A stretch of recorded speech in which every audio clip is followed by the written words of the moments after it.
আমাদের জীবনের প্রতিটা মোমেন্ট, প্রতিটা সেকেন্ড আল্লাহর দেয়া দান। আমি নিজের ইচ্ছা মতো এটাকে অপব্যয় করতে পারি না।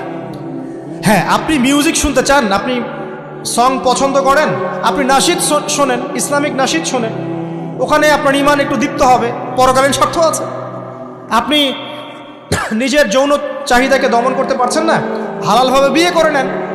বিয়ে করার পর আপনি যত ইচ্ছা স্ত্রীকে মহব্বত করেন, প্রত্যেকটা মহব্বতে নেকি পাবেন। এমনকি স্ত্রীর দিকে নেক নজরে তাকাবেন, তাতেও নাকি। তার মুখে খাবার তুলে দেবেন, তাতেও নাকি। তার হাত ধরে হাঁটবেন, তাতেও নাকি।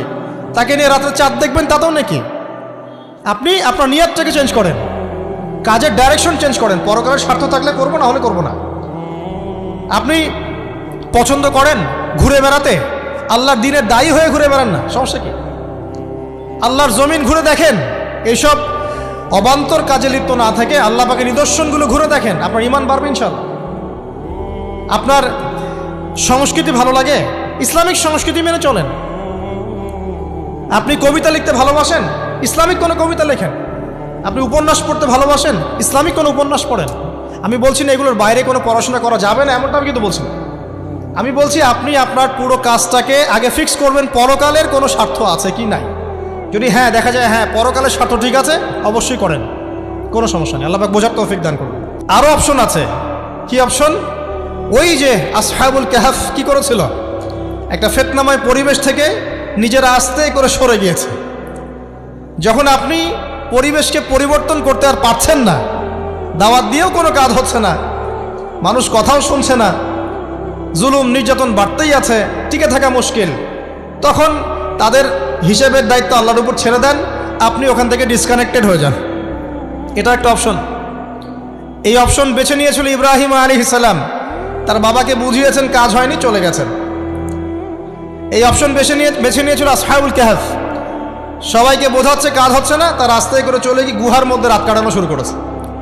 এমনও হাদিস পড়েছি আমি যে ফিতনাময় পরিবেশে সবচেয়ে সৌভাগ্যবান হবে ওই শ্রেণীর মানুষ যারা দেখা যাবে যে পাহাড়ি কোনো এলাকায় বা দূরবর্তী কোনো জায়গায় বসবাস করছে, যেখানে বৃষ্টিপাত হয়, গরু ছাগল মেষ বকরি এগুলো নিয়ে ওখানে চড়ায়। যখন আজানের সময় হয়, নামাজের ওয়াক্ত হয়, আজান দেয়, নামাজ পড়ে, দুনিয়ার ফিতনা থেকে এরা দূরে আছে, এরা সফল। এমনও হাদিস আছে। তো হয়তো আপনার কাছে মনে হচ্ছে না এখন ওই যুগ আসে নাই, কিন্তু আমি আপনাকে বলে দেই যে কোরআন এবং সুন্নাহর চোখ দিয়ে যদি আপনি দেখতে শেখেন এবং বর্তমান বিশ্বের প্রেক্ষাপটটা অ্যানালাইসিস করার যোগ্যতা আপনি অর্জন করেন কোরআন সুন্নাহর চোখ দিয়ে, আপনি বুঝতে পারবেন সেই সময় অনেক আগেই চলে এসেছিল। এখন ফিতনা এবং ফাসাদময় এই পরিবেশে আমরা কি করতে পারি, ছোট স্কেলে, বড় স্কেলে না, ছোট স্কেলে। আমি আজকে বড় বিষয় নিয়ে কথা বলতে আসি নাই, কারণ আমি চিন্তা করলাম যে আসলে প্রথমে যদি ব্যক্তিকেন্দ্রিক বিষয়টা ঠিক না হয়, বড় বিষয় আলোচনা করে কোনো লাভ নাই। আগে ব্যক্তি যদি ঠিক না হয়, বড় বিষয় আলোচনা করে আসলে কোনো লাভ নাই। আপনারা বুঝবেনও না, মাথার উপর দিয়ে চলে যান। এখন গ্লোবাল অ্যাফেয়ার্স নিয়ে কথা বলে খুব একটা ফায়দা নাই আপনাদের। এখন ইকোনমিক পুরো এই সুদভিত্তিক সিস্টেম আপনি চেঞ্জ করতে পারবেন না, এবং পুরো যে তাগুতি ব্যবস্থা আপনি চেঞ্জ করতে পারবেন না। আপনি কি করতে পারবেন? আপনি নিজেকে পরিবর্তন করতে পারবেন, আপনার পরিবারকে পরিবর্তন করতে পারবেন। এতটুকু আপনার পক্ষে এখন পর্যন্ত সহজ, ঠিক না বে ঠিক কথা? এটা আপনি এখন করতে পারবেন। তো এটার ফর্মুলা কি? ফর্মুলা ঘাটতে গিয়ে আল্লাহ পাক আমার মাথার মধ্যে একটা হাদিস নিয়ে এসে দিলেন। কারণ আমি বিশ্বাস করি যে আপনারা বলছেন মৌলানা আল্লামা, আমি আসলে এমন কিছু নই। এই কথাগুলো আসলে আমার সাথে যায় না। আমি নিতান্তই একজন ছোট মানুষ এবং তালেবে ইলম, জ্ঞানের পথের পথযাত্রী। আর আমি তালেবে ইলম হয়েই থাকতে চাই। আমি মুফতি নই, আমি মুহাদ্দিস, মুফাসসির বা এই যে শব্দগুলো আপনারা বলছেন, এমন কিছুই নয়। আসলে কিয়ামতের মাঠে আমি জান্নাতে যেতে পারবো কিনা আমি নিজেই জানি না। যখন কোনো মানুষ নিজেকে অনেক বড় মনে করা শুরু করবে, বুঝে নেবেন সেই ইবলিসের আনুগত্য করা শুরু করেছে আর কি। কারণ ইবলিস বলেছিল আবা ওয়াস্তাকবারা, আমি খলাকতানি মিন নার ওয়া খলাকতাহু মিন তিন, আমাকে সৃষ্টি করেছেন আগুন দিয়ে, আদমকে সৃষ্টি করেছেন মাটি দিয়ে, আমি কেন আদমকে সিজদা করতে যাব? তো এটা ইবলিসের চরিত্র, আবা ওয়াস্তাকবার, সে উদ্ধত হয় এবং অহংকার প্রদর্শন করে। তো আমি মনে করি যে আমি কিছু বলি না, আল্লাহ রাব্বুল আলামিন আমাকে বলার তৌফিক দেন মাত্র, আলহামদুলিল্লাহ। তা আমার মাথায় একটা হাদিস আসছে, সকাল থেকে ঘুরছে। সেটা হচ্ছে, দেখুন, বারা ইবনে আযিব রাদিয়াল্লাহু আনহু থেকে বর্ণিত হাদিসটা আসছে এবং হাদিসটা বিশুদ্ধ। এখান থেকে আমি মূল আলোচনা যাচ্ছি যে একদিন আনসার মানুষদের মধ্যে, আনসার কারা? আমাদের আনসার বাহিনী। আনসার কারা? যারা মুহাজির সাহাবীদেরকে আশ্রয় দিয়েছিল মদিনায়, তাদেরকে কি বলা হয়? আনসার। তাহলে শব্দটা সুন্দর না? তাহলে আমাদের বাহিনীর নামটাও সুন্দর, মাশাআল্লাহ। তো আনসার সাহাবীদের মধ্যে একজন ইন্তেকাল করেছেন, ইন্না লিল্লাহি ওয়া ইন্না ইলাইহি রাজিউন। এখন তাকে দাফন করা হচ্ছে, আর নবী সাল্লাল্লাহু আলাইহি ওয়াসাল্লাম কবরের পাশে চুপ করে বসে পড়লেন। তার বসা দেখা দেখি বাকি সাহাবীরাও তাকে ঘিরে গোল করে বসে পড়লেন। তারা বলছেন, আমরা এমনভাবে এখানে বসেছিলাম যেন আমাদের মাথার উপরে পাখি এসে বসতে পারে, চুপচাপ, কোনো নড়াচড়া নাই। দেখেন, রাসূলের সাথে বসার সুন্নত দেখেন। কোরআন এবং হাদিসের মাহফিলে বসার কিন্তু সুন্নত আছে। এখানে বসে দুনিয়াবি এত গল্পগুজব করা যাবে না, এই মোবাইল টোবাইল হাবিজাবি নিয়ে এত ব্যস্ত থাকা যাবে না, দিলের কান দিয়ে শুনতে হবে, ঠিক আছে? আদব আছে, না হলে কথা আপনার উপর তাসির করবে না। তারা এমনভাবে বসেছিলেন যেন মাথার উপরে পাখি বসতে পারে, সুবহানাল্লাহ। এবার নবী করিম সাল্লাল্লাহু আলাইহি ওয়াসাল্লাম বলছেন যে যখন মাইয়েতকে কবরে শোয়ানো হয় তখন সে তাকে দাফন করে যাওয়া ব্যক্তিদের হাঁটার খসখস আওয়াজ শুনতে পায়। এরপরে তাকে যখন শুইয়ে দেওয়া হয়, সে যদি মুমিন ব্যক্তি হয় তাহলে তার মাথার দিকে তার সলাত এসে দাঁড়িয়ে যায়। দুনিয়াতে আপনি যে নামাজগুলো পড়েছেন, আমি যে নামাজগুলো পড়ছি, এগুলো মাথার দিকে দাঁড়িয়ে যায়। ডান দিকে চলে আসে তার সওম মানে কি? রোজা। বাম দিকে চলে আসে যাকাত। যাকাত মানে কি? যাকাতের সাথে তো আমরা পরিচিত নই। আমরা ওই যে রাস্তাঘাটে যে দান খয়রাতগুলো ওঠানো হয়, এগুলোর সাথে খুব পরিচিত, তাই না? কত টাকা, কত পয়সা, কি কি গান গড়ে আর টাকা কালেকশন করে না? অনেক সময় দেখা যায় রাস্তায় যাচ্ছি আমরা গাড়ি নিয়ে, পারলে গাড়ির সামনে এসে হুমড়ি খেয়ে পড়বে টাকা নেওয়ার জন্য। এইভাবে টাকা কালেকশন করতে কে শিখিয়েছে ইসলামে? আর আমরা অনেক সময় ছোট ছোট বাচ্চাদেরকে দিয়ে, মাদ্রাসার ছোট ছোট বাচ্চাদেরকে দিয়ে টাকা কালেকশন করাই। এটা ঠিক না। কেন ঠিক না জানেন? ছোটবেলা থেকেই ওর ব্যক্তিত্ব নষ্ট হচ্ছে। এই হাতটা উত্তম না এই হাতটা উত্তম? উপরের হাত উত্তম, নিচের হাত উত্তম? তো ছোটবেলা থেকে সে নিচের হাতে অভ্যস্ত হচ্ছে। দেখেন, এত টাকা পয়সা কালেকশন করে আমাকে আর একটা স্বতন্ত্র মসজিদ করতেই হবে জরুরি? খুবই জরুরি ছিল। মানুষের কাছে হাত চেয়ে, হাত পেতে রাস্তাঘাটে এরকম করে গাড়ি থামিয়ে, তারপরে কি বলবো, সুর করে গান গেয়ে এত টাকা পয়সা কালেকশন করতেই হবে? মসজিদটা আমাকে টাইলস ফিটিং করতেই হবে? এসি মসজিদ করতেই হবে? আমরা এমনও মসজিদ রংপুরে দেখেছি 10 বছরেও টাকা কালেকশন শেষ হয় নাই। 10 বছর ধরে কালেকশন হচ্ছে। আমি ছোটবেলা থেকে দেখছি কালেকশন হচ্ছে। কি বুঝলেন? তো এগুলো আমাদের ব্যক্তিত্ব নষ্ট করে। মুসলিমরা উপরের হাতের মালিক। সারা বিশ্ব আমরা একসময় চালিয়েছি। এই পশ্চিমা সভ্যতা আমাদেরকে কি শিখায়? সারা বিশ্ব আমরা চালিয়েছি। এই আপনার উমাইয়া খেলাফতের সময়ও কর্ডোভায় আব্দুর রহমানের যে শাসন ছিল, কর্ডোভা, স্পেন, পর্তুগাল, এই পুরো জায়গাগুলো পশ্চিমা বিশ্বের, এগুলো মুসলিমরা শাসন করেছে প্রায় 500-600 বছর। ইতিহাস তো আমরা জানিও না, পড়িও না, ভুলে গেছে। ইতিহাস পড়তে হয়। হিস্ট্রি ঘাটলে দেখবেন রাসূল সাল্লাল্লাহু আলাইহি ওয়াসাল্লামের 23 বছরের নববী যুগ, স্বর্ণযুগ, তারপর আবু বকর সিদ্দিকের খেলাফত, তারপর উমর ইবনুল খাত্তাবের খেলাফত। আবু বকর সিদ্দিকের 2 বছর বা 2.5 বছর, উমর রাদিয়াল্লাহু আনহুর প্রায় 10 বছর, তারপর উসমান রাদিয়াল্লাহু আনহুর 12 বছর, আলী রাদিয়াল্লাহু আনহুর প্রায় 2-2.5 বছর, তারপরে হাসান রাদিয়াল্লাহু আনহু 6 মাস। এরপরে উমাইয়া খেলাফত শুরু হলো মুয়াবিয়া রাদিয়াল্লাহু আনহুর হাতে, প্রায় 20 বছর। উমাইয়ারা শাসন করেছে প্রায় 90 থেকে 100 বছর। তারপর জাব নদীর যুদ্ধে উমাইয়া আব্বাসী ওরা একে অপরের সাথে যুদ্ধ করেছে, করে উমাইয়ারা পরাজিত হয়ে আব্বাসীয়রা ক্ষমতায় গিয়েছে। ক্ষমতায় গিয়ে তারা প্রায় শাসন করেছে প্রায় 550 বছর। এদিকে উমাইয়াদের মধ্যে যারা পরাজিত হয়েছে ওরা চলে গিয়ে কর্ডোভা আন্দালুসিয়া ওই দিকে খেলাফত কায়েম করেছে। তারপরে আবার এদিকে ফাতেমি খেলাফত ছিল, উসমানীয় খেলাফত ছিল, তারপরে মিশরে তুলুনি একটা রাজবংশ ছিল, আমাদের সাবকন্টিনেন্টে মোগলরা ছিল, সারা বিশ্বে আমরাই ছিলাম। ইতিহাস তো ভুলে গেছে। তা আমরা সবসময় উপরের হাত ছিলাম, উপরের হাত আমরা দিতাম, মানুষ নিত। আর এখন কি হয়েছে? আমরা এখানে আমরা চাই, মানুষ দেয়। আর ওরা কি আর এমনি দেয়? ওরা চড়া সুদ দিবে না? ওয়ার্ল্ড ব্যাংকে যান লোন নিতে, চড়া সুদ। মানে এই সুদ শোধ করতে গিয়ে বিভিন্ন দেশ শ্রীলঙ্কা হয়ে যাচ্ছে। সুদ তো শোধ করতে হবে, এমনি তো আপনাকে আর এগুলো দিবে না। তো এই সুদটা শোধ করতে গিয়ে আমাদের জিনিসপত্রের দাম বেড়ে যাবে, তারপরে দেখবেন জনগণের উপর কর বেড়ে যাবে, অনেক প্রবলেম। আর এই প্রবলেমগুলো ফেস করতে হবে কি কারণে? রিবা বা সুদের কারণে। তো এই যে বলছি, দেখেন ছোটবেলা থেকেই যে আমরা নিচের হাতে অভ্যস্ত হচ্ছি, এটা ত্যাগ করতে হবে।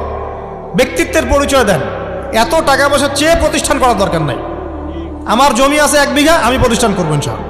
আপনার 2 বিঘা আপনি করেন, যার সামর্থ্য আছে সে করবে, সামর্থ্য নেই করার দরকার নেই। আর একটা মসজিদ যদি কবুল হয়, একটা মসজিদ একটা জেলার জন্য যথেষ্ট। একটা মসজিদ নববী থেকে নবী সাল্লাল্লাহু আলাইহি ওয়াসাল্লাম সারা দুনিয়া শাসন করেছে। আর আমাদের তো কোটি কোটি মসজিদ বাংলাদেশে। এই যুগের কথাও নবীজি বলেছেন, যে যুগে মসজিদগুলো চাকচিক্যময় হবে, মসজিদগুলো কি হবে? চাকচিক্যময় হবে, হেদায়েত উঠে যাবে এবং মসজিদের মধ্যে শোরগোল হট্টগোল বেড়ে যাবে। দেখেন না মসজিদে হট্টগোল বেড়ে গেছে না? এটা সেই যুগ। তো যেটা বলছিলাম প্রিয় ভাইরা, যে নিচের হাতে অভ্যস্ত না, উপরের হাতে অভ্যস্ত হতে হবে। এই কারণে এই যে একটা হাদিসের কথা শুরু করলাম, যে আনসার সাহাবী কারা ছিল? যারা মুহাজির সাহাবীদেরকে আশ্রয় দিয়েছে। এখন এই সাহাবীদের মধ্যে একজন ইন্তেকাল করেছে, তার লাশ যখন রাখা হচ্ছে তখন নবীজি বলছেন, মাথার দিকে মাইয়েতের আসে কি? সলাত। সলাত মানে কি? নামাজ। 5 ওয়াক্ত নামাজ আজকে থেকে ছাড়বেন? ওয়াদা করেন আজকে থেকে 5 ওয়াক্ত নামাজ ছাড়বো না ইনশাআল্লাহ। একটা হাদিস খালি বলি, মান তারাকা সালাতান মুতাআম্মিদান ফাকাদ কাফারা, মান তারাকা সালাতান মুতাআম্মিদান ফাকাদ কাফারা। আবার শোনেন, قال رسول الله صلى الله عليه وسلم من ترك صلاة متعمدا فقد كفر। আর মুয়াজ বিন জাবাল রাদিয়াল্লাহু আনহু কে নবীজি বলেছেন, মান তারাকা সালাতা মুতাআম্মিদান ফাকাদ বারিয়াত মিন জিম্মাতিল্লাহ। যে ব্যক্তি নিজের উপর ফরজ নামাজ ছেড়ে দিল, সে কুফরি করলো।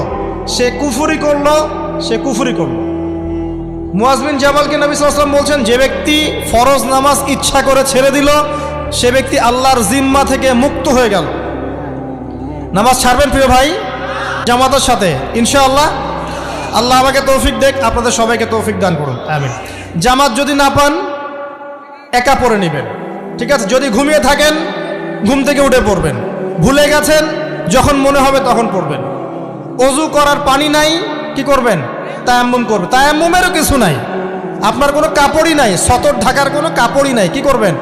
বসে বসে নামাজ পড়বেন ওই অবস্থাতেই। এটা কোনো মাফ নাই। মানে আপনার অজু করার কোনো পানি নাই, তায়াম্মুমের কিছুই নাই, কাপড়ও নাই সতরে, তখনও নগ্ন হয়ে বসেই নামাজ পড়তে হবে, মাফ নাই। যখন শোয়ানো হবে মাথার দিকে কি থাকবে? সলাত। তাহলে আমরা যারা ফরজ সলাত এখন আদায় করছি না, আজকে তওবা করেন, বলেন আস্তাগফিরুল্লাহ আল্লাযী লা ইলাহা ইল্লা হুয়াল হাইয়ুল কাইয়ুম ওয়া আতুবু ইলাইহি। হে আল্লাহ, আমরা তওবা করছি, সারা জীবনে যত নামাজ পড়ি নাই, এই সমস্ত নামাজ না পড়ার পাপ থেকে তোমার কাছে তওবা করছি। ঠিক আছে? এটা আস্তাগফিরুল্লাহর অর্থ নয়, আমি বাংলায় বললাম। আর যদি নামাজ কাজা করে আদায় করে দিতে পারেন, আলহামদুলিল্লাহ, খুবই ভালো হয়। যদি নাও পারেন, তাও এখন থেকে আর কোনো নামাজ বাদ দিয়েন না, আর বেশি বেশি নফল নামাজ পড়ার চেষ্টা করেন। আল্লাহ পাক তৌফিক এনায়েত করুন। আসুন, তারপরে ডান দিকে কি? সওম। সওম মানে কি? রোজা। রমজান মাসে রোজা রাখি সবাই তো, মাশাআল্লাহ, আলহামদুলিল্লাহ। রমজান মাসে সওম রাখার পাশাপাশি বেশি বেশি নফল সম রাখার ব্যাপারে অভ্যস্ত হওয়ার চেষ্টা করতে হবে। সবচেয়ে সেরা সমগুলো হচ্ছে মাসের 3 দিন, আইয়ামে বীজের সম, চাঁদের 13, 14 এবং 15 তারিখ। আর সপ্তাহে 2 দিন, সেটা হলো বৃহস্পতিবার এবং কি সোমবার। আল্লাহ পাক তৌফিক দান করুন, আমিন। এছাড়া আরাফার সম আছে, আশুরার সম আছে, ঠিক আছে, জিলহজ মাসের প্রথম 10 দিন রাখতে পারেন ইত্যাদি। এবার বাম দিকে কি যাকাত, যেটা বলছিলাম যাকাতের সাথে আমরা খুব একটা পরিচিত নই, অথচ যাকাত একটা ফরজ ইবাদত। কেউ যদি নামাজ এবং যাকাতের মধ্যে পার্থক্য করে সে ব্যক্তি কাফের হয়ে যাবে। কেউ যদি মনে করে নামাজ আমি মানি, যাকাত আমি মানি না, তাহলে কাফের হয়ে যাবে। নিসাব পরিমাণ সম্পদ হলে প্রত্যেক মুসলিমের উপর যাকাত ফরজ, ঠিক আছে। এবং এই যাকাতই হচ্ছে আপনার ইসলামিক অর্থনীতির মূল ভিত্তি। যাকাত হচ্ছে ইসলামিক অর্থনীতির কি মূল ভিত্তি। এই টিকটক প্রজন্মকে এখান থেকে সরান, এই মোবাইল নিয়ে যারা ব্যস্ত আছে এখান থেকে সরো, আলোচনার কনসেন্ট্রেশন নষ্ট করবো না। পরিবেশ নষ্ট করতে আসো কেন এখানে?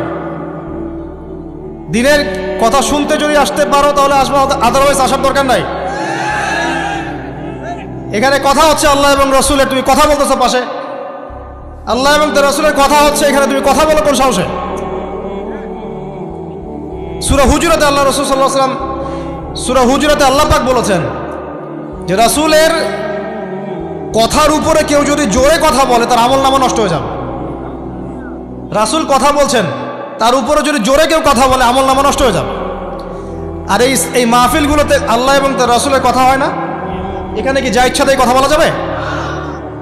যদি কোনো প্রয়োজন থাকে মাহফিল শেষ হবে তারপর কথা বলবে। এই আদবগুলো না শিখতে পারলে মাহফিলের বরকত থাকে না। আর মোবাইলটা যে আমাদের কি করে দিল ভাই, মানে পুরো কমন সেন্স, হিউম্যান বিহেভিয়ার সব নষ্ট করে ফেলছে।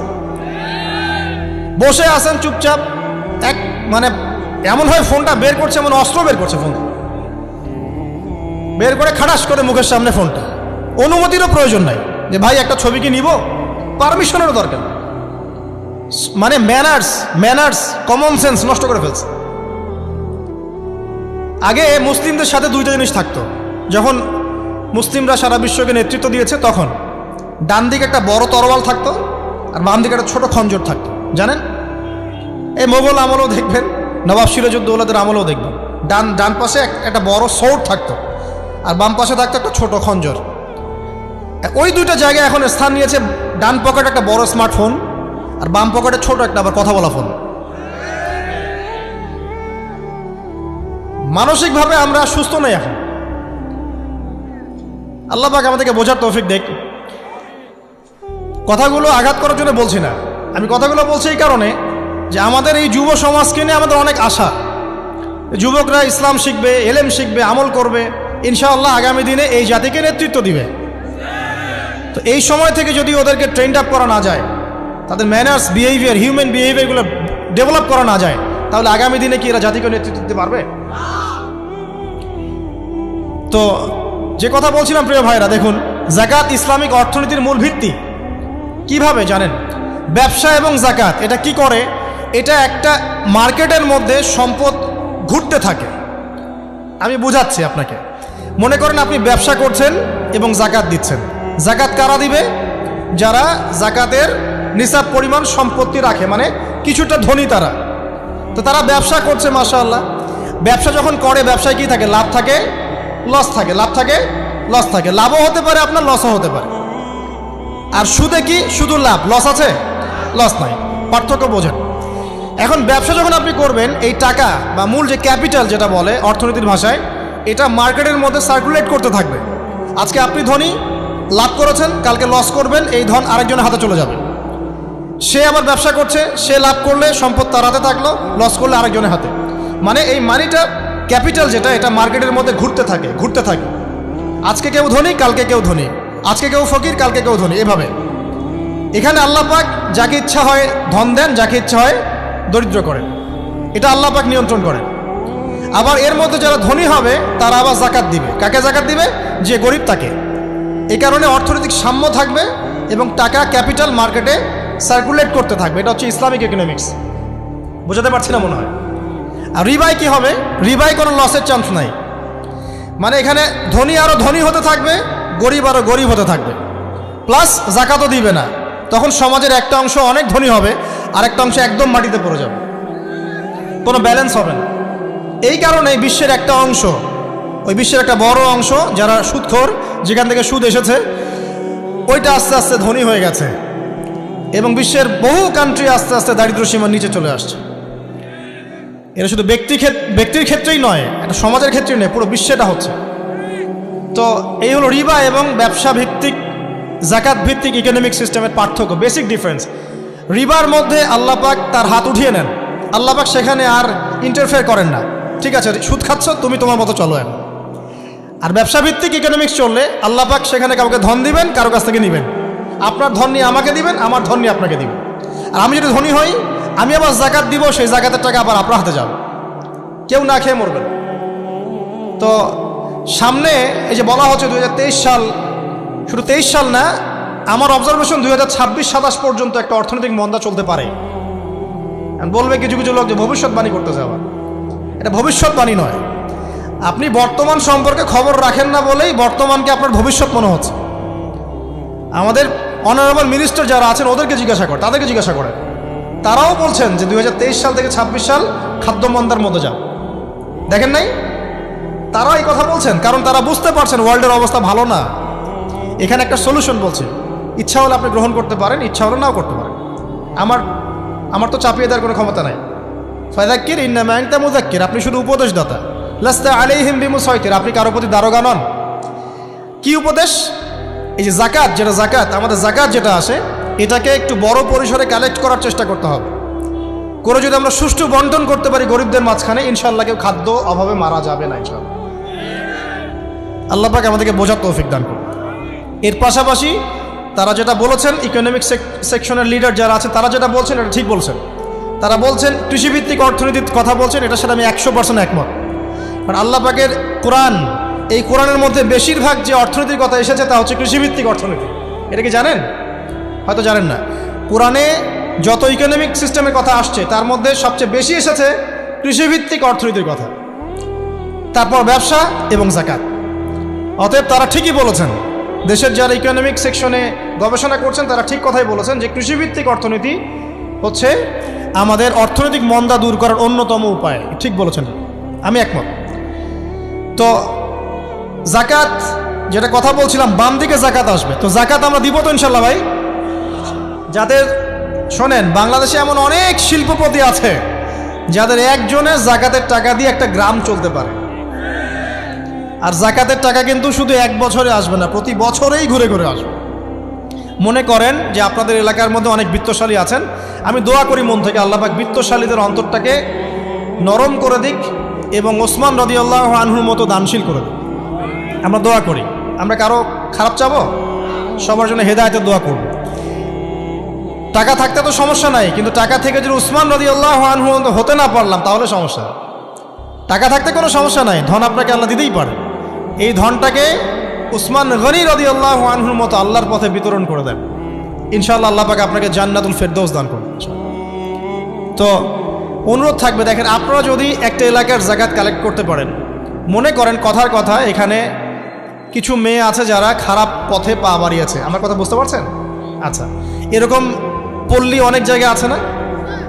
এক বছরের জাকাতের টাকা দিয়ে সমস্ত যৌনপল্লীর মেয়েদেরকে কাজ দেয়া সম্ভব, কর্মে আনা সম্ভব। ওদেরকে কাজের ব্যবস্থা করে দেন, ওরা কখনোই এই সেক্স ওয়ার্কারের কাজ করবে না ইনশাআল্লাহ। কোনো মেয়েই এই কাজ করতে চায় না, আমার মত।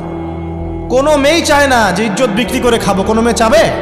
কখনো চাবে না। ওকে আপনি ভালো কাজের ব্যবস্থা করে দেন এই জাকাতের টাকা দিয়ে, দেখবেন ইনশাআল্লাহ সে ওই খারাপ পথ ছেড়ে দিয়েছে।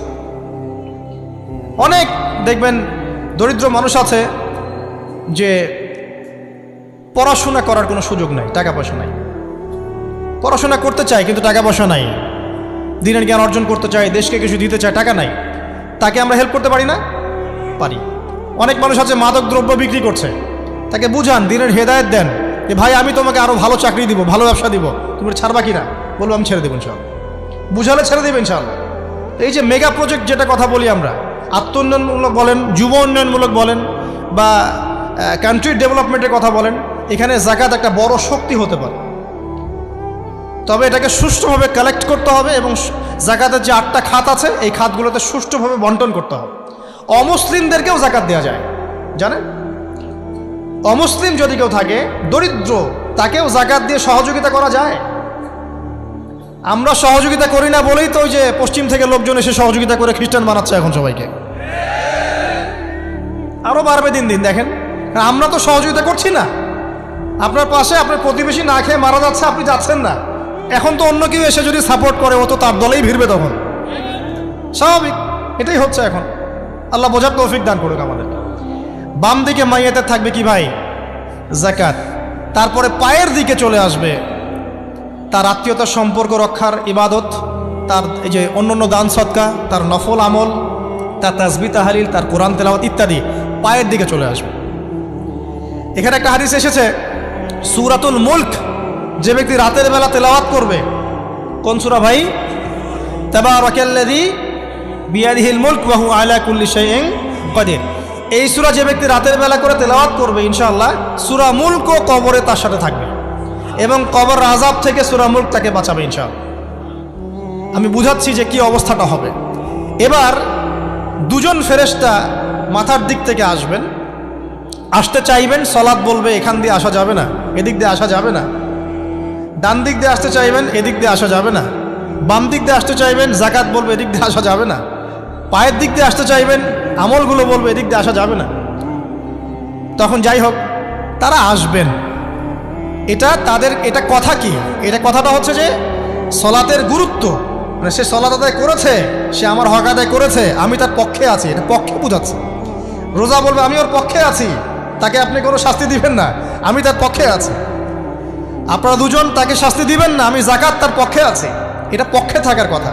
তারপরেও তারা আসবেন, চোখগুলো হবে নীল এবং কালো বর্ণ, নীলাপ চোখের কালো। মুনকার নাকি উঠে বসিয়ে দেওয়া হবে। এবার 3টা প্রশ্ন। প্রথমে প্রশ্ন হচ্ছে কি? মান রব, তোমার রবকে? তখন মুমিন বান্দা বুক ফুলিয়ে বলবে রব্বি আল্লাহ, আমার রবকে আল্লাহ। পৃথিবীতে যে ব্যক্তি আল্লাহর সাথে শিরিক করে নাই, আল্লাহর তাওহীদের উপর থেকেছে এবং তার উপরে মৃত্যুবরণ করেছে, ইনশাআল্লাহ সে ব্যক্তি এর উত্তর নির্দ্বিধায় দিতে পারবে ইনশাআল্লাহ। আর দুনিয়াতে যে বা যারাই আল্লাহর সাথে শিরিক করবে, আল্লাহর সাথে শিরকের পাবে লিপ্ত হবে, ওই অবস্থায় মারা যাবে, তাওহীদের উপর থাকবে না, কোশ্চিনকালেও মান রব্বুক উত্তর দিতে পারবে না। তারপরে প্রশ্ন হয়ে যাবে মা দীনুক, তোমার দিন কি ছিল? মুমিন বান্দা উত্তর দিবে কি? দিন ইয়াল ইসলাম, আমার দিন ছিল ইসলাম। এখানে শুনে রাখেন, পৃথিবীতে যারা ইসলামকে পরিপূর্ণরূপে পালন করবে তারাই এই উত্তর দিতে পারবে ইনশাআল্লাহ। যারা ইসলামকে ঠাট্টা বিদ্রুপের হাসি তামাশার পাত্র বানিয়েছে, মন চাইলে কিছু করি, মন চাইলে কিছু করি না, সহজগুলো একটু আমল করি, বাকি কিছুর আমল ধারি না, হ্যাঁ, নামাজ পড়ি, সুদ ছাড়তে পারি না, ঠিক আছে, বছর বছর উমরা করি, এদিকে ঘুষ দুর্নীতি ছাড়তে পারি না, ইসলামকে ঠাট্টা তামাশার পাত্র বানিয়েছে, এরা কোশ্চিনকালে উত্তর দিতে পারবে না মা দীনুক। দিনে পরিপূর্ণরূপে ইসলামে প্রবেশ করতে বলেছেন আল্লাহ রাব্বুল আলামিন। যারা পরিপূর্ণরূপে ইসলামে প্রবেশ করবে এবং ইসলামের প্রতিটা মৌলিক বিধান মেনে চলবে, ইনশাআল্লাহ তারা এর উত্তর দিতে পারবে। এরপরে আসবে 3য় প্রশ্ন। নবী সাল্লাল্লাহু আলাইহি ওয়াসাল্লামকে দেখানো হবে। যখন দেখানো হবে তখন সূর্য যখন ডুবে যায়, যে দৃশ্যটা আমরা দেখতে পারি না, ওই দৃশ্যটা ভেসে উঠবে এবং মুমিন বান্দা অস্থির হয়ে যাবে, বলবে আমাকে ছেড়ে দাও, আমি নামাজ পড়বো। সুবহানাল্লাহ। কারণ তার কাছে মনে হবে যে আসরের ওয়াক্ত হয়ে গেছে, আসরের ওয়াক্ত হয়ে গেছে, আসরের ওয়াক্ত চলে যাচ্ছে, আমাকে নামাজ পড়তে হবে। চিন্তা করেছেন? ওই যে একটা হাদিস আছে না, যে 7 শ্রেণীর মানুষকে আল্লাহ রাব্বুল আলামিন আরশের ছায়া দিবেন। তার মধ্যে 1 শ্রেণীর মানুষকে, যার অন্তর মসজিদের সাথে ঝুলে থাকে, তার মন মসজিদের সাথে ঝুলেছিল, এই সূর্য ডুবে গেল বলে আমাকে ছেড়ে দাও, আমি নামাজ পড়তে যাব। তখন ফেরেশতারা বলবেন তোমাকে নামাজ পড়তে দেয়া হবে, তবে তার আগে তুমি এর উত্তর দাও। কি উত্তর? এই ব্যক্তির দিকে তাকাও। তখন নবী সাল্লাল্লাহু আলাইহি ওয়াসাল্লামকে দেখানো হবে, সাল্লাল্লাহু আলাইহি ওয়াসাল্লাম দরুদ পড়বেন। বলা হবে যে এই ব্যক্তির সম্পর্কে তোমার কি ধারণা? মান হাযা রাজুলু বুইসা ফীকুম, এই ব্যক্তি কে, যাকে তোমাদের কাছে পাঠানো হয়েছিল? মুমিন ব্যক্তি নির্দ্বিধায় বলে দিবে যে তিনি হচ্ছেন আমার নবী, মুহাম্মদুর রাসূলুল্লাহ সাল্লাল্লাহু আলাইহি ওয়াসাল্লাম। দেখুন পৃথিবীতে যে বা যারাই নবী সাল্লাল্লাহু আলাইহি ওয়াসাল্লামের সুন্নতের উপর আমল করবে ইনশাআল্লাহ সে তার উত্তর দিতে পারবে। দুনিয়াতে যারা নবীর সুন্নতের 5 পয়সা পরোয়া করছে না, তার আদর্শের 5 পয়সা দাম দিচ্ছে না, তারা কোশ্চিনকালে উত্তর দিতে পারবে। নাম হতে পারে আব্দুর রহমান, আব্দুর রহিম, নবীর সুন্নতের ধার ধারে না, তারা উত্তর দিতে পারবে। তো নবীর সুন্নতের গুরুত্ব কত গভীর এটা আমাদেরকে এখান থেকে বুঝতে হবে। তাই প্রিয় যুবক ভাইরা, মুসলিম ভাইরা, আমাদের জীবনটাকে নবীর আদর্শ এবং সুন্নতে ঢেলে সাজাতে হবে। সকাল থেকে সন্ধ্যা পর্যন্ত প্রতিটা কাজ করব কার তরিকায়? রাসূলের তরিকা। নামাজ পড়ব তার তরিকায়, রোজা, সিয়াম, হজ, জাকাত, আমল, মুআমালাত, আখলাক সব কার তরিকায়? নবী সাল্লাল্লাহু আলাইহি ওয়াসাল্লামের তরিকা অনুযায়ী ইনশাআল্লাহ। আল্লাহ পাক তৌফিক এনায়েত করুন, আমিন। এবার ফেরেশতা দুজন জিজ্ঞাসা করবেন অবাক হয়ে যে তুমি কিভাবে এটা জানলে? তুমি কিভাবে এই 3টা প্রশ্নের উত্তর দিতে পারলে? কারণ বেশিরভাগ মানুষ তো উত্তর দিতে পারবে না, বেশিরভাগ মানুষই এই উত্তর দিতে পারবে না। কারণ কিয়ামতের মাঠে 1999 জন মানুষ জাহান্নামে যাবে, নাউজুবিল্লাহ। তো এটা কঠিন পরীক্ষা। আল্লাহ রাসূল সাল্লাল্লাহু আলাইহি ওয়াসাল্লাম বলেছেন যে নিশ্চয়ই তোমাদেরকে এখানে পরীক্ষায় ফেলা হবে, আর তোমরা যদি এই পরীক্ষা জেনে তোমাদের মৃতদেরকে দাফন করা থেকে বিরত না থাকতে, তাহলে আমি তোমাদেরকে শুনিয়ে দিতাম কবরে কেমন পরীক্ষা হয়। মানে যদি আমরা শুনতে পারতাম যে কবরে কেমন পরীক্ষা হয়, আমরা ভয়ে আমাদের মৃতদেরকে দাফন পর্যন্ত করতাম না। এটা নবীজি বলছেন সাল্লাল্লাহু আলাইহি ওয়াসাল্লাম। তাকে জিজ্ঞাসা করা হবে যে তুমি কিভাবে জানলে এটা? বেশিরভাগ মানুষ তো পারে না উত্তর দিতে। তখন সেই ব্যক্তি বলে বসবে, সেই ব্যক্তি বলবে যে করাতু কিতাব আল্লাহ, আমি আল্লাহর কিতাব এই কোরআন পড়েছি। মুমিন বলবে আমি আল্লাহর কোরআন পড়েছি। ফাআমানতু বিহি, আমি এর উপর ঈমান এনেছিলাম। ওয়া সাদ্দাকতু, এবং সত্যায়ন করেছিলাম। সুবহানাল্লাহ। অতএব দুনিয়াতে যারা দ্বীনের জ্ঞান অর্জন করছে না, কোরআন পড়ছে না, হাদিস পড়ছে না, পড়াশোনার চেষ্টা করছে না, জানার চেষ্টা করছে না, কবরে পাওয়া ডিফিকাল্ট আছে। এটা একটা অন্যতম প্রশ্ন। আমরা কিন্তু মনে করি 3টা প্রশ্ন হচ্ছে, আসলে প্রশ্ন হচ্ছে কয়টা? 4টা। 3টার পরে আরও একটা এক্সট্রা। কিভাবে জানলে? তখন উত্তর দিচ্ছে আমি আল্লাহর কিতাব পড়েছি, ঈমান এনেছি, সত্যায়ন করেছি। সুবহানাল্লাহ। নবী সাল্লাল্লাহু আলাইহি ওয়াসাল্লাম হাদিসের পরের অংশে বলছেন যে যখন কাফের বান্দাকে ওঠানো হবে, তখন ডানেও কিছু নাই, বামেও কিছু নাই, সামনে পিছনে কিচ্ছু নাই। মাথার দিক থেকে ফেরেশতারা চলে আসবেন, উঠিয়ে বসানো হবে, প্রশ্ন করা হবে কে তোমার রব? একটাই উত্তর, লা আদরি, আমি জানি না। নাউজুবিল্লাহ। কি তোমার দিন? লা আদরি, আমি জানি না। এই যে আল্লাহর তো খবর নাই, আল্লাহ পাকের বিধান মেনে চলার কোনো খবরই নাই, পরোয়াই নাই। সে জানবে কিভাবে ইসলাম কি জিনিস? সে জানবে কিভাবে আল্লাহ কি জিনিস? ও তো আল্লাহকে চিনেই না। দিব্যি বলে বেড়াচ্ছে মহাবিশ্ব সৃষ্টি হয়েছে বিগ ব্যাং থেকে, আল্লাহ বলে কেউ নাই। মানুষ সৃষ্টি হয়েছে বান্দর থেকে, নাউজুবিল্লাহ। ওই যে ডারউইনের মতবাদ, কি থিওরি অফ এভলিউশন নাকি? হ্যাঁ, তাই তো মনে হয়। অনেকদিন আগে পড়ছি ভাই, ভুলে গেছি। তো যাই হোক, মানুষ তো আল্লাহকে চিনছে না। এখনো মানুষ মনে করছে যে আল্লাহ বলতে কেউ নাই।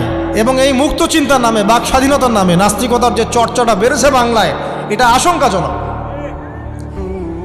বড় বড় বিশ্ববিদ্যালয় থেকে পড়ে আসছে। অনেক সময় দেখলাম বড় বিশ্ববিদ্যালয়ের প্রফেসর, সে বলছে যে মহাবিশ্ব বিগ ব্যাং দিয়ে সৃষ্টি হয়েছে, সৃষ্টিকর্তা নাই এখানে কোন। তো মুসলিম বিজ্ঞানীর একটা কথা বলতেন যে মানুষ বিজ্ঞান সম্পর্কে অল্প জানলে নাস্তিক হয়ে যায়, আর অনেক গভীর জ্ঞান অর্জন করলে আল্লাহর কাছে আত্মসমর্পণ করে। খেয়াল করে দেখবেন ডক্টর, ইঞ্জিনিয়ার যারা বড় বড় লেভেলে চলে গেছেন, অনেক সিনিয়র, তারা কিন্তু বেশিরভাগ নামাজি দেখবেন, নামাজ পড়ে, দান সৎকা করে, সমাজ কল্যাণমূলক কাজ করে। তারা কিন্তু রোগীর সেবা করতে গেলেও বলে যে নামাজ পড়িয়েন, রোজা রাখিয়েন, তারা কিন্তু বলে। অনেক ডক্টর আমি দেখেছি এমন, যারা যত বেশি গবেষণা করে তারা তত বেশি আস্তিক হয়ে যায়। আর টুটাফাটা গবেষণা করলে নাস্তিক হয়ে যাবে। কত প্রশ্ন, ইসলামের এটা কেন, ওইটা কেন, ইসলামে বহুবিবাহ কেন, হ্যাঁ, ইসলামে কি পর্দার বিধান কেন, তারপর ইসলামে এত রেস্ট্রিকশনস, এত বাইন্ডিংস কেন, হ্যাঁ, স্বাধীনতা নাই কেন, কত প্রশ্ন। ইসলামের এগেনস্টে কত তীর এখন ছোড়া হচ্ছে। তো এই ব্যক্তি কেমন করে উত্তর দিবে যে মাহদিনুক, তোমার দিন কি?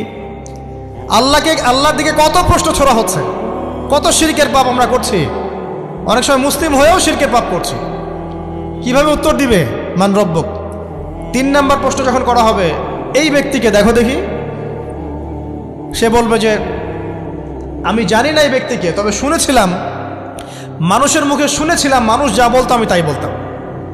মানে সে রাসূল সাল্লাল্লাহু আলাইহি ওয়াসাল্লামের নাম শুনেছিল হয়তোবা, কিন্তু তার সুন্নত বা আদর্শ কখনো মেনে চলে নাই, পারল না। এবার জান্নাতি ব্যক্তি হলে কি হতো? ওই যে সূর্য ডুবছিল যেখানে, তার দৃষ্টির সীমা পর্যন্ত কবরকে প্রশস্ত করে দেয়া হতো এবং জান্নাতের একটা দরজা তার কবরে খুলে দেয়া হতো। এটা কিভাবে করা হবে সেটা আল্লাহ পাক জানেন। এটার ব্যাখ্যা করার জ্ঞান আল্লাহ আমাদেরকে দেন নাই। যেই মানুষের ক্ষুদ্র জ্ঞানে মানুষ ব্যাকটেরিয়া ভাইরাস নিয়ে গবেষণা করতে হিমশিম খেয়ে যায়, সে মহাবিশ্বের স্রষ্টা নিয়ে কিভাবে গবেষণা করবে?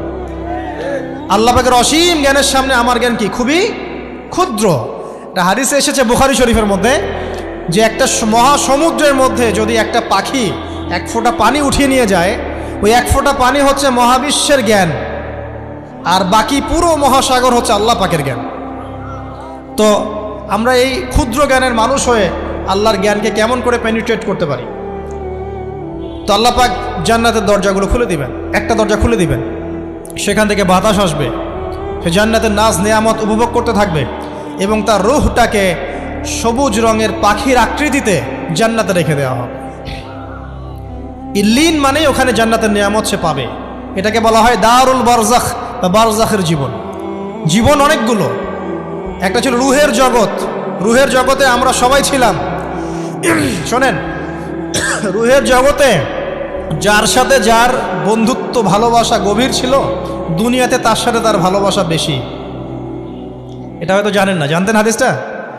রুহের জগতে যদি কখনো আপনার সাথে আমার দেখা হয়ে থাকে, দুনিয়াতে আপনার সাথে আমার দেখা হবে ইনশাআল্লাহ। রুহের জগতে যদি আপনার আমার মধ্যে ঘনিষ্ঠ ভালোবাসা থেকে থাকে, এখানেও ভালোবাসা হয়ে যাবে ইনশাআল্লাহ। এটা বলে আমি আবার তোমাদের বয়ফ্রেন্ড গার্লফ্রেন্ড ভালোবাসা বুঝাই নাই, ওই ভালোবাসার কথা বলি নাই। আবার রুহের জগতে বিদ্বেষ, এখানেও দেখবেন বিদ্বেষ। ওটা একটা জগৎ ছিল যেখানে আল্লাহ পাক সমস্ত আদম সন্তানকে সৃষ্টি করে তাদের রুহটাকে রেখেছিলেন এবং ওয়াদা নিয়েছেন। কি ওয়াদা? আল্লাহ পাক বলেছিলেন আলাস্তু বিরব্বিকুম, সূরা আরাফের 182 নম্বর আয়াত পড়ে দেখবেন, 182 নম্বর আয়াত। আল্লাহ পাক বলেছিলেন যে আমি ওয়াদা নিয়েছিলাম, আলাস্তু বিরব্বিকুম, আমি কি তোমাদের রব নই? আমরা সবাই বলেছিলাম বেলা ইয়া রব্বি, অবশ্যই আপনি আমাদের রব। দুনিয়াতে এসে আমরা ভুলে গেছি। এই ভুলে যাওয়াটা মনে করায় দেওয়ার জন্যই আল্লাহ পাক আসমানি কিতাব নাজিল করেন, নবী রাসূল পাঠান, আমাদের কান পর্যন্ত ইসলামের দাওয়াত পৌঁছে দেন, যাতে আমরা মনে করতে পারি। এবার আসেন রুহের জগতের পর আসলাম এই যে দুনিয়ার জগৎ, দারুদ দুনিয়া। দুনিয়ার মধ্যে আছি হয়তো 50, 60, 70, 100 বছর হাইয়েস্ট। এরপর যাবে দারুল বারজাখ, বারজাখের জগৎ। পাপী ব্যক্তি হলে জাহান্নামের দরজা খুলে দেওয়া হবে আর জাহান্নামের সে আযাব ভোগ করতে থাকবে, এবং পুণ্যবান ব্যক্তি হলে জান্নাতের দরজা খুলে দেওয়া হবে এবং এর নাজ নেয়ামত সে ভোগ করতে থাকবে। তখন তাকে বলা হবে এটা জান্নাতের সেই জায়গা যেখানে তুমি থাকবে। এটা দেখার সাথে সাথে, শোনার সাথে সাথে তার যে খুশি উৎফুল্লতা আরও অনেক বেড়ে যাবে এবং সে কী করবে জানেন? সে পৃথিবীতে ফিরে আসতে চাইবে। সে বলবে আমাকে আমার পরিবারবর্গকে জানাতে দেন, আমাকে আমার পরিবারবর্গকে জানাতে দেন যে আমি ভালো আছি।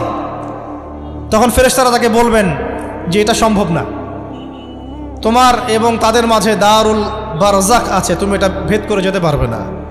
তখন তার আত্মাটাকে ইল্লিনে দেওয়া হবে, একটা সবুজ পাখির আকৃতিতে জান্নাতে ঘুরে বেড়াবে ইনশাআল্লাহ।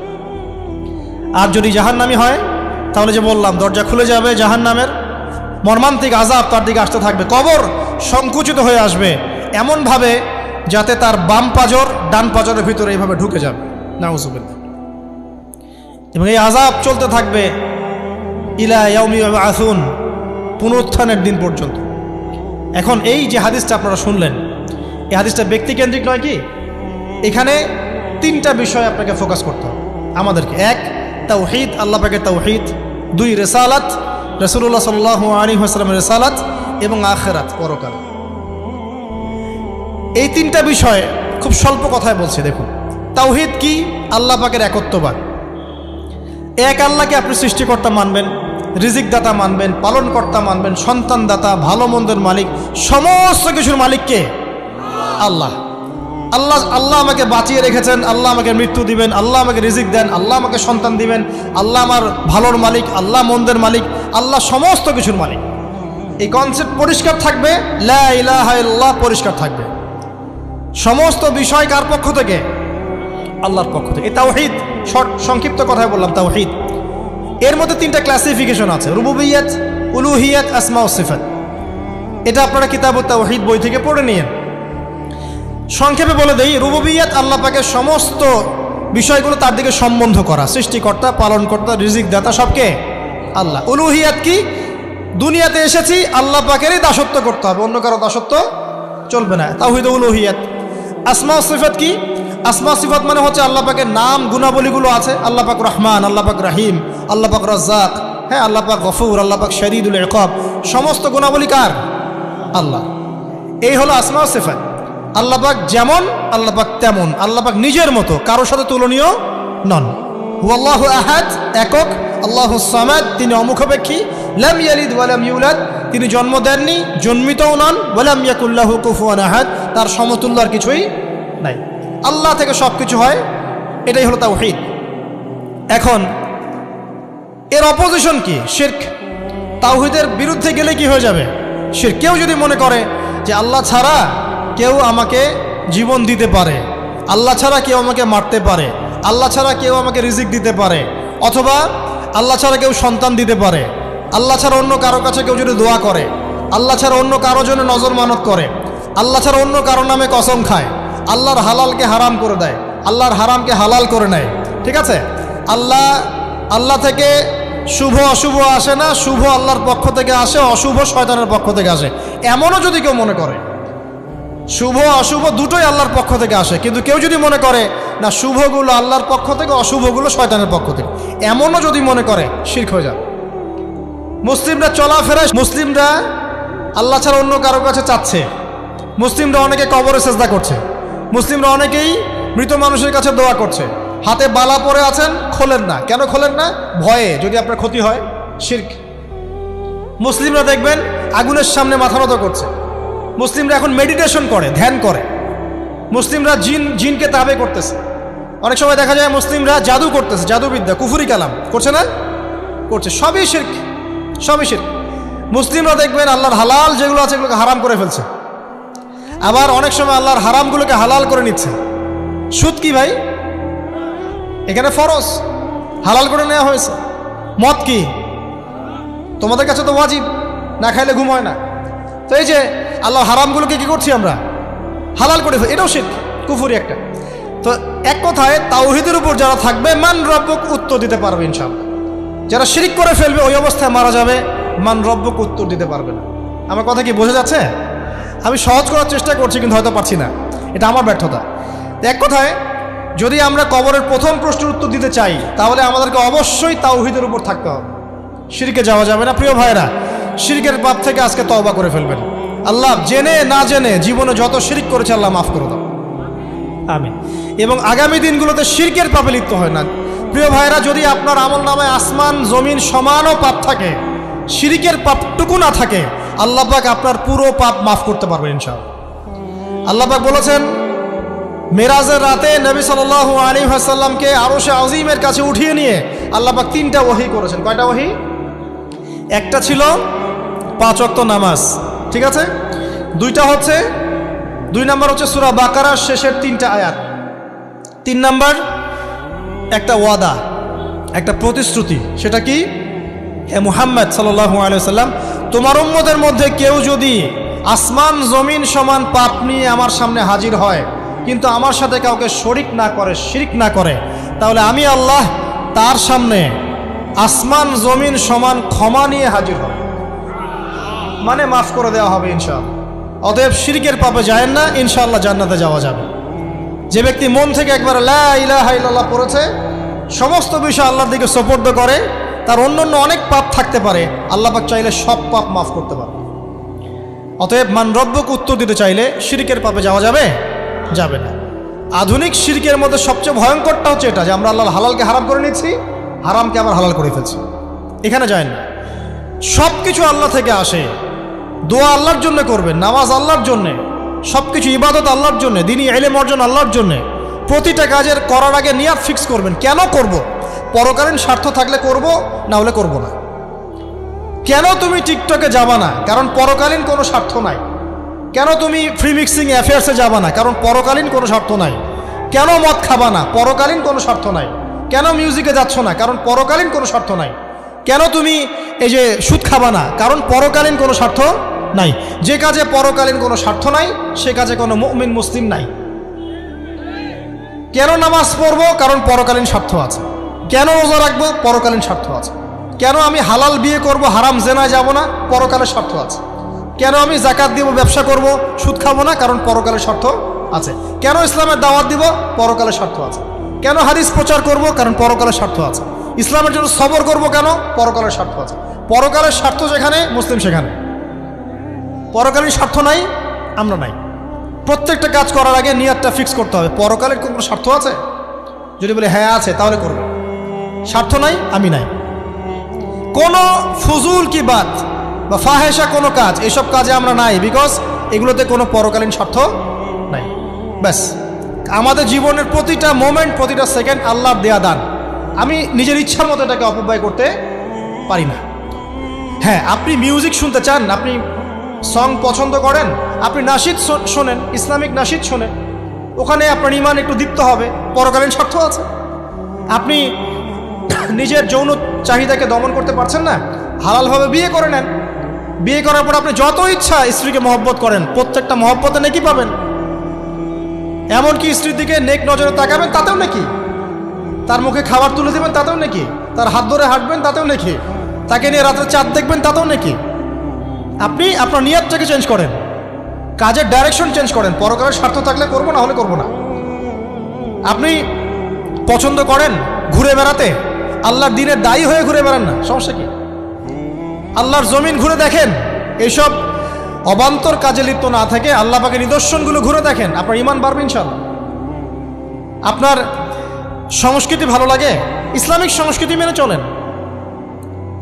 আপনি কবিতা লিখতে ভালোবাসেন, ইসলামিক কোনো কবিতা লেখেন। আপনি উপন্যাস পড়তে ভালোবাসেন, ইসলামিক কোনো উপন্যাস পড়েন। আমি বলছি না এগুলোর বাইরে কোনো পড়াশোনা করা যাবে না, এমনটা আমি কিন্তু বলছি না। আমি বলছি আপনি আপনার পুরো কাজটাকে আগে ফিক্স করবেন, পরকালের কোনো স্বার্থ আছে কি নাই। যদি হ্যাঁ দেখা যায় হ্যাঁ পরকালের স্বার্থ ঠিক আছে, অবশ্যই করেন, কোনো সমস্যা নেই। আল্লাহ পাক বোঝার তৌফিক দান করুন। তো দেখুন প্রিয় ভাইরা, শিরকের পাপে যাওয়া যাবে না। এই শিরকের পাপ না থাকলে আমল নামায় ইনশাআল্লাহ আমরা জান্নাতে যাব এবং কবরের উত্তরও দিতে পারবো ইনশাআল্লাহ। মান রব্বুক, উত্তর পাস ইনশাআল্লাহ। তারপরে কি? মাদিনুক। এক কথায় ইসলামের অনেক বিধিবিধান আছে, নামাজ, কালিমা, সওম, যাকাত, হজ সব আছে। আমর বিল মারুফ, নাহি আনিল মুনকার, পিতামাতার খেদমত, প্রতিবেশীর অধিকার, স্ত্রীর অধিকার, তারপরে সন্তানদের অধিকার, যাকাত, সব কিছুই আছে। এখন যদি ইসলামের কিছু অংশকে মেনে নেন, কিছু অংশকে না মানেন, এটা কিন্তু কুফরি। ইসলামের কিছু অংশকে মানছেন, কিছু অংশকে মানছেন না, এটা কিন্তু কুফরি। ইসলামের পরিপূর্ণ বিধানটাকে যদি মেনে চলেন, ইনশাআল্লাহ আযজা ওয়া জাল আপনি মাদিনুক উত্তর দিতে পারবেন। আপনি আমল করতে পারেন না পারেন, মনে করেন আপনি আমল করতে পারছেন না, কিন্তু আপনি আকীদা পোষণ করছেন যে হ্যাঁ ইসলামে যা আছে আমি সব কিছু মেনে চলি, কিন্তু হয়তো আমল করতে গিয়ে আমি পারছি না। আমি হয়তো নামাজ 5 ওয়াক্ত পড়তে হয়, আমি জানি, আমি মানি, কিন্তু আমার মাঝে মাঝে মিস হচ্ছে, মাঝে মাঝে আমি জামাত মিস করে ফেলছি। আপনি মানেন যে সওম রাখতে হয়, মাঝে মাঝে আপনার সওম মিস হয়ে যাচ্ছে, কিন্তু আপনি বিশ্বাস করেন যে হ্যাঁ আপনি সওম রাখতে হয়, আপনার আকীদা ঠিক আছে। আপনি যাকাত দেন নাই এতদিন, কিন্তু আকীদা রাখেন হ্যাঁ দিতে হয়, আমি সুযোগ পেলে দিয়ে দিব। এই যে কনসেপ্টটা ক্লিয়ার রাখা যায় না, ইসলামের বিধানগুলো প্রতিটা আমি মানি মন থেকে, হয়তো আমল করতে গিয়ে আমি পেরে উঠতেছি না বা হয়ে উঠছে না। ইনশাল্লাহ একদিন না একদিন আল্লাহ পাক আপনাকে তৌফিক দিবে ইনশাআল্লাহ, আল্লাহ পাক তৌফিক দান করুক। কিন্তু কনসেপ্ট যদি ক্লিয়ার না থাকে যে আমি কিছু অংশ মানি, কিছু অংশ মানি না, এটা ইসলাম হলো না। উদখুলু ফিস-সিলমি কাফা, পরিপূর্ণরূপে ইসলামে প্রবেশ করেন। দিনী বোন অনেকে আছে পর্দা হয়তো করতে পারছে না, কিন্তু মনে করে, বিশ্বাস করে যে হ্যাঁ পর্দা করতে হয়, এটা ফরজ। ইনশাল্লাহ আল্লাহ চাইলে ওকে একদিন তৌফিক দিবে ইনশাল্লাহ।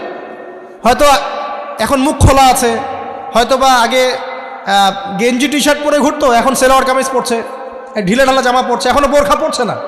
ওকে তুচ্ছ তাচ্ছিল্য করার দরকার নাই আপাতত, ওকে আরো বুঝান, আরো নরম হন, আরো বুঝিয়ে সুঝিয়ে ইসলামের দিকে আনার চেষ্টা করেন। এত দূরে এসেছে, ওই পর্যন্ত যাবে ইনশাআল্লাহ। কারণ ও বিশ্বাস করে হ্যাঁ পর্দা করতে হয়, আমি মানি পর্দা করতে হয়, কিন্তু আমি এখন করতে পারছি না, ইনশাল্লাহ করবো, আল্লাহ পাক চাইলে তৌফিক দিবেন ইনশাল্লাহ।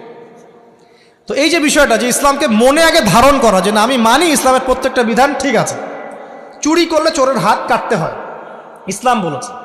ডাকাতি করলে শাস্তি আছে। জেনা যদি কেউ করে 100 বেত্রাঘাত, মদ খাইলে 40টা বেত্রাঘাত, ব্যভিচার যদি করে কেউ, এই পরকীয়া করে বিবাহিত ব্যক্তি, রজম।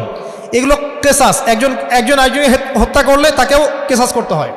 এই বিধানগুলো আছে। এখন আপনি বলতে পারেন আমি এই ওয়ার্ল্ডের প্রেক্ষাপটে এটাকে বাস্তবায়ন করতে পারছি না, কিন্তু আমি বিশ্বাস করি ইসলামে বিধানগুলো আছে, এটা আল্লাহর বিধান, ইনশাল্লাহ আপনি মাফ পেয়ে যাবেন, ইনশাল্লাহ আল্লাহ চাইলে আপনি মাফও পেয়ে যাবেন।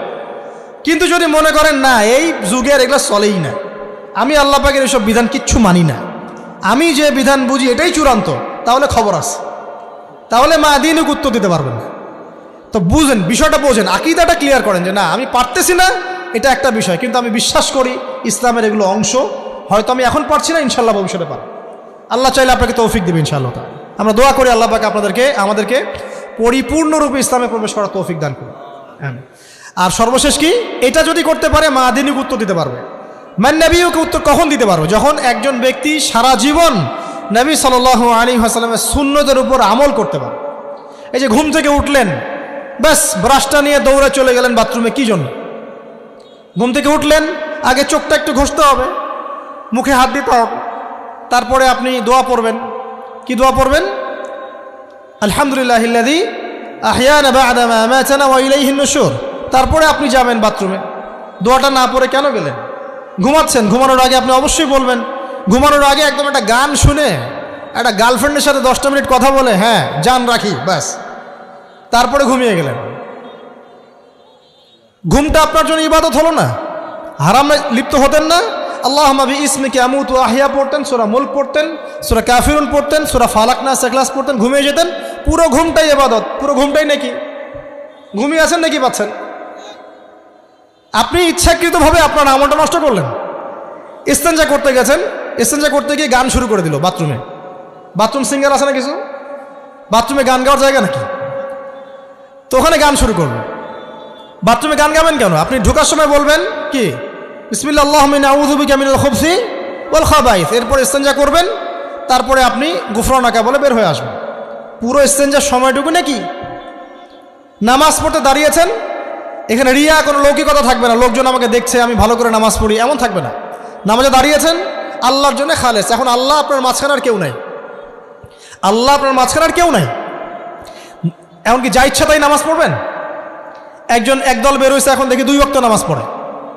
তাদের বক্তব্য হচ্ছে যে 5 ওয়াক্ত নামাজ নাকি কোরআনে নাই, আর ওরা খালি কোরআন মানে হাদিস নাকি মানে না। কত যে ফেরকা এখন বের হয়েছে আল্লাহ ভালো জানে।